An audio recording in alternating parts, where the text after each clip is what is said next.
because I am pregnant.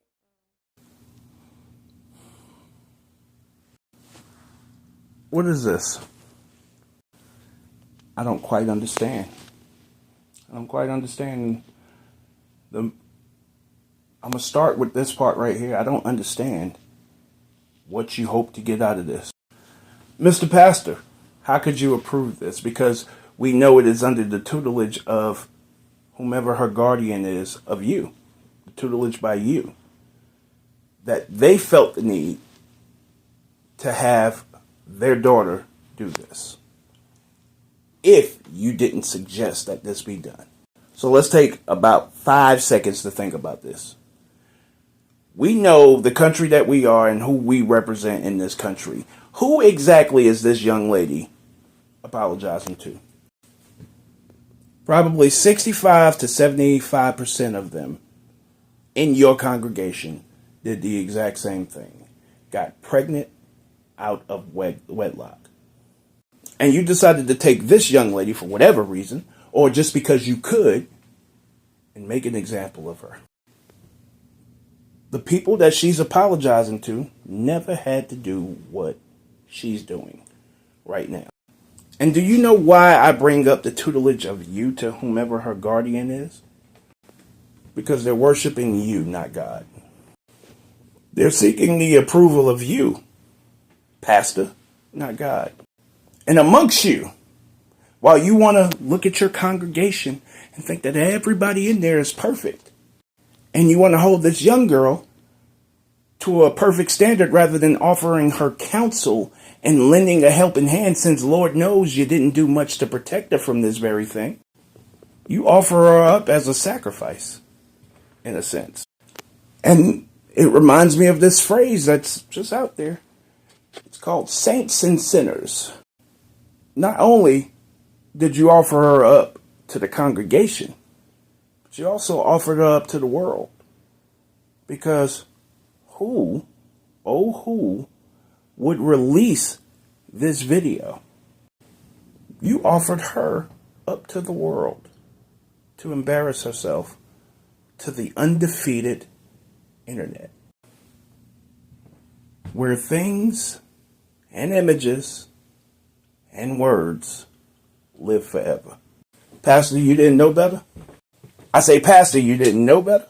You see, this is why we have problems with trusting Pastor. This is why we have problems with religion. Just a few years ago, I came to the conclusion that I was no longer going to be religious and that I was going to be spiritual. Yes, I'm still a believer. Yes, I believe in God. I believe in Jesus. And I believe that there are some messages at church that I can go get and apply to my life in order for me to grow.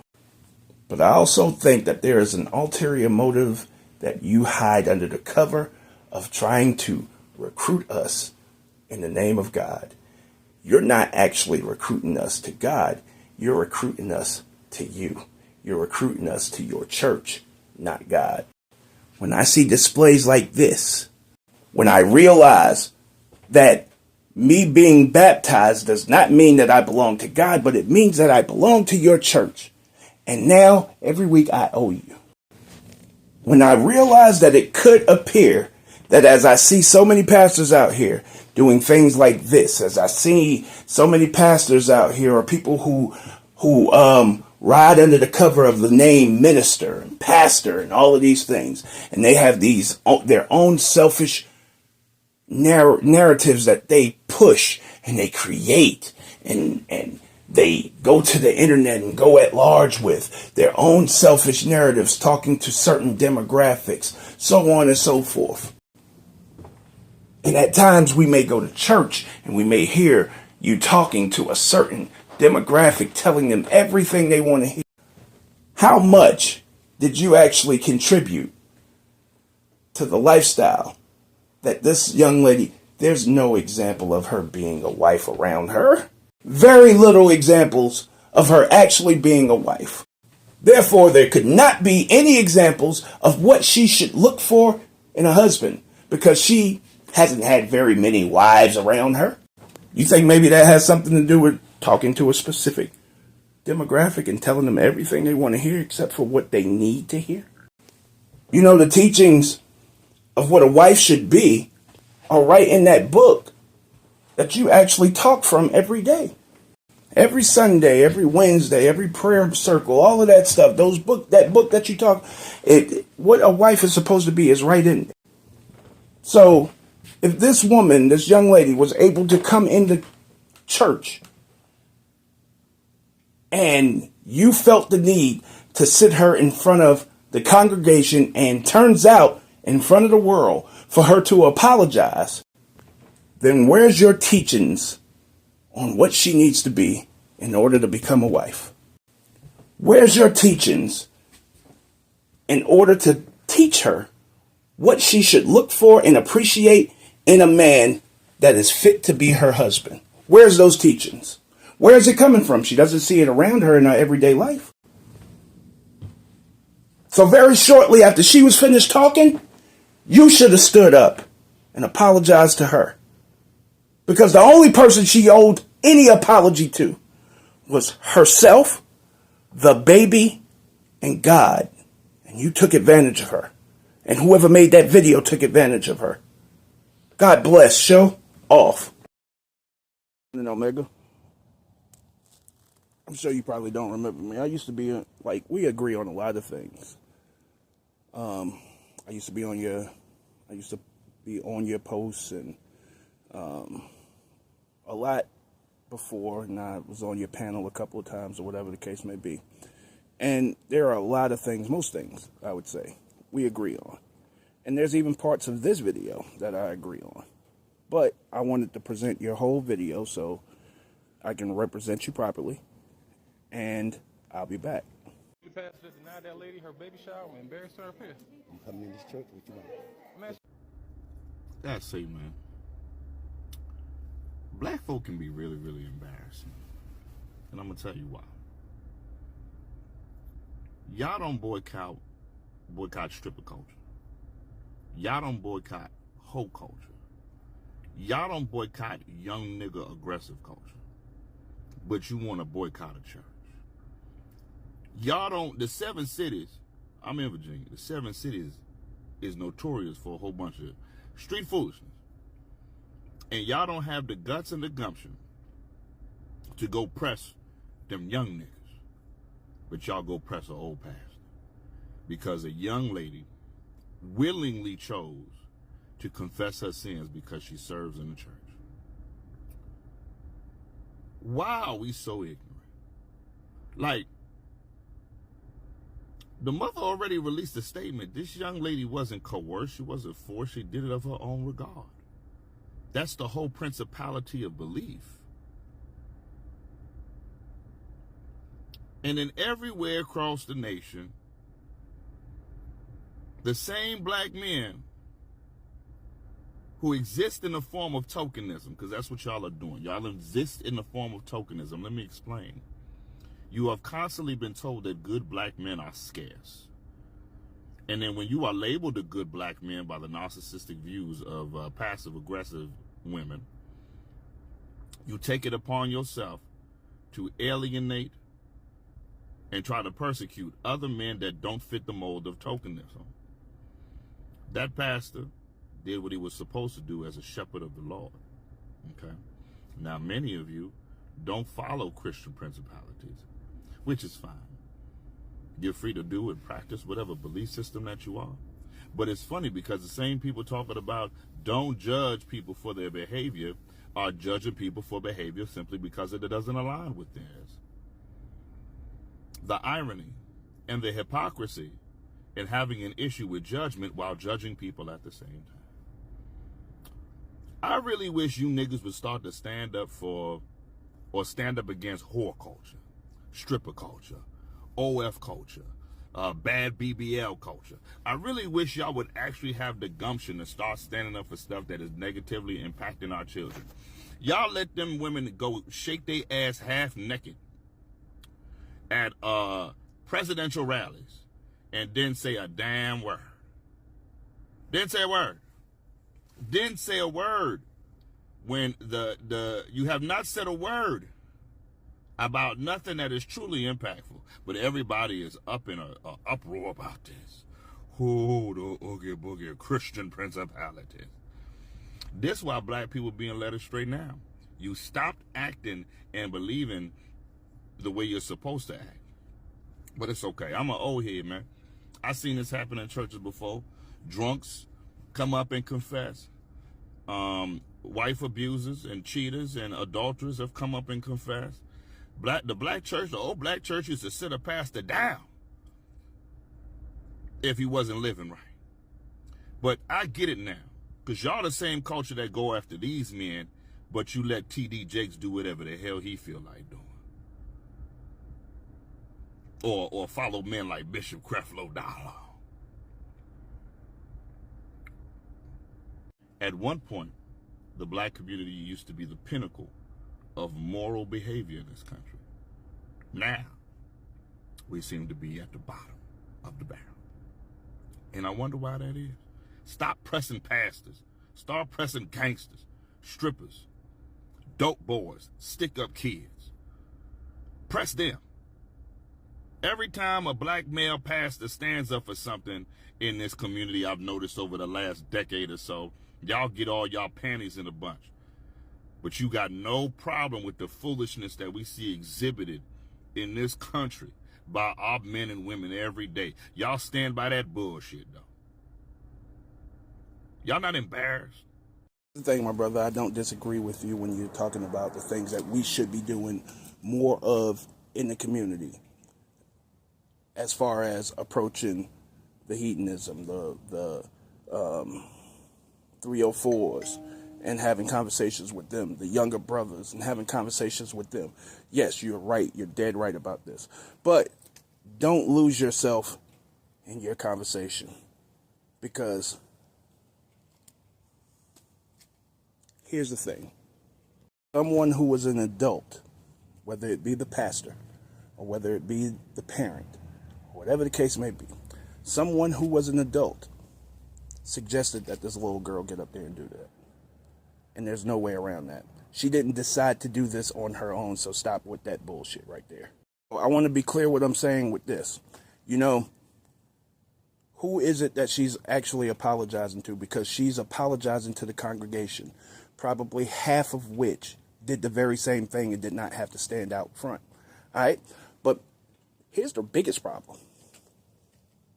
If you're expecting this little girl to stand on hers and you're trying to put it out there like she did this on her own, and I heard the statement, I didn't get what you got out of it, but nonetheless, to stand on hers, when the question is asked, guess who I need to stand on his? Pastor. The same way that the expectation was for this young lady to stand on hers and say what she had to say, I need Pastor. When the question is asked, answer the question. Don't pretend that you don't hear the question. All right? Don't start talking about other people like Bishop T.D. Jakes and all of that stuff, because that's not what we're talking about. Stay on subject. Stay on focus. We're talking about this pastor. You know, the guy who got up there and said, don't be leaning on no table and giving instructions and saying, don't do anything to help this young lady in her plight.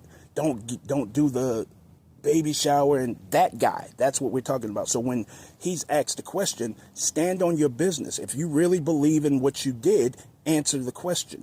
Just like you had her stand in front of a congregation and apologize to a bunch of hypocrites.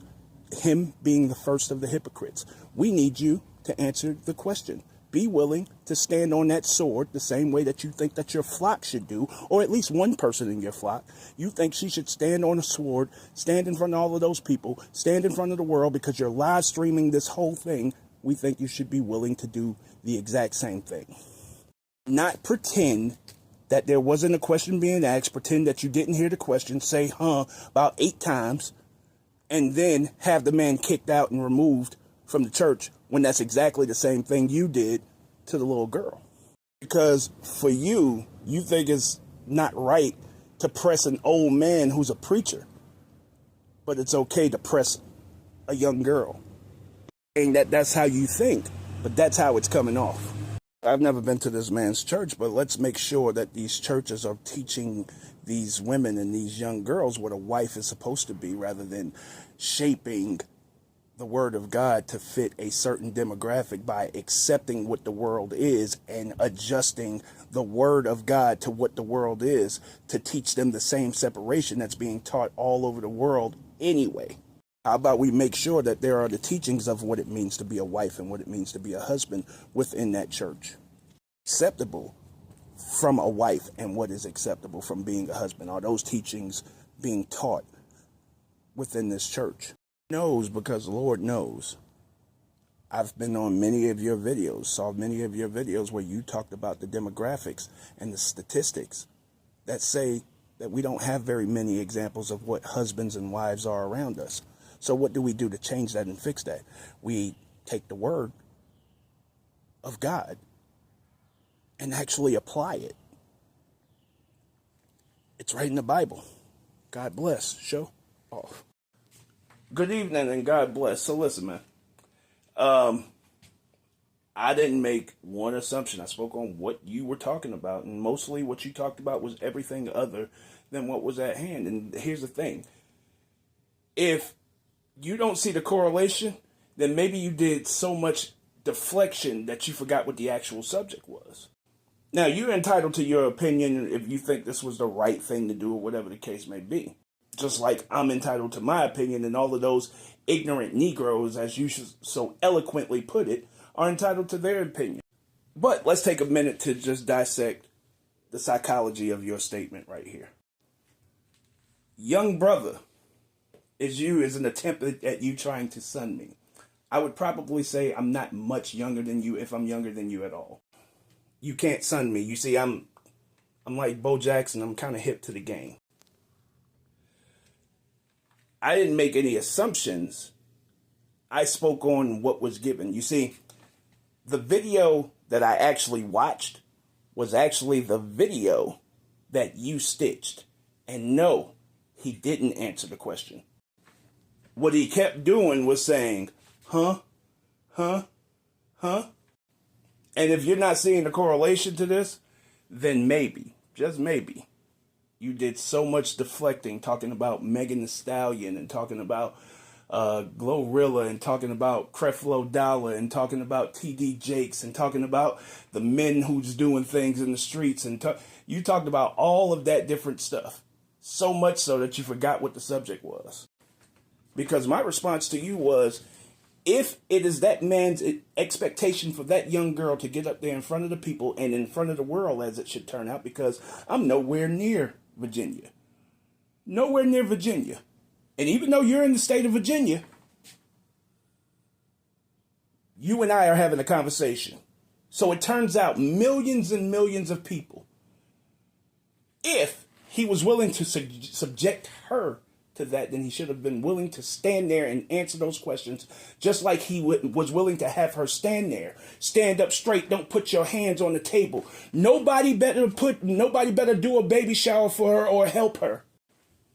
He should have been willing to stand there on his shield and say and represent himself for what he did and be able to stand on that business. Don't come on here and say that young girl wanted to do that because after the first sentence, she started crying. That is embarrassment. She did not want to do that. So then you have two people who are involved, the parent and the pastor. The parent releases a statement, as you so put it. Did she stand in front of a camera and say, apparently not. She released a statement according to you. And the pastor says what? When he's asked a question, he says nothing. You see, that's the real problem, that we don't lead by example. Please believe that most of our churches are geared towards addressing the single black mom, rather than teaching the boys and the girls as they're coming up how to be husbands and wives. And why would that be the demographic that they find themselves addressing the most, even shaping the word of God to fit addressing that demographic the most? Because who's mostly found in churches? The same women who ignored the word of God in order to find themselves in that very situation, the single black mom. You know, it's only so many times that I can hear you, as well as myself and others, present these statistics about single moms before it actually has to be valid to everything else that we do. And therefore, applicable to probably what that congregation actually consists of. So who is the young girl apologizing to by apologizing to the congregation? A bunch of people who have experienced the very same thing and didn't have to go stand in front of all of those people, including a live stream, and confess their sin.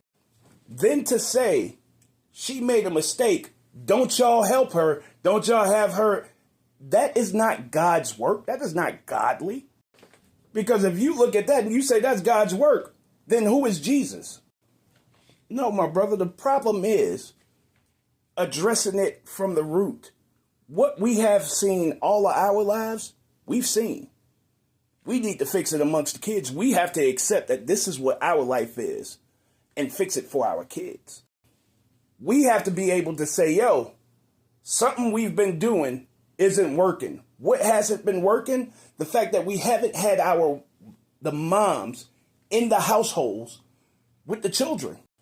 That, as well as many other things, those are the things that we need to address. But we need to stop trying to address it from the motherfuckers that's our age and start addressing it within our children so that we can fix it for our future. And that's it. God bless. Show off.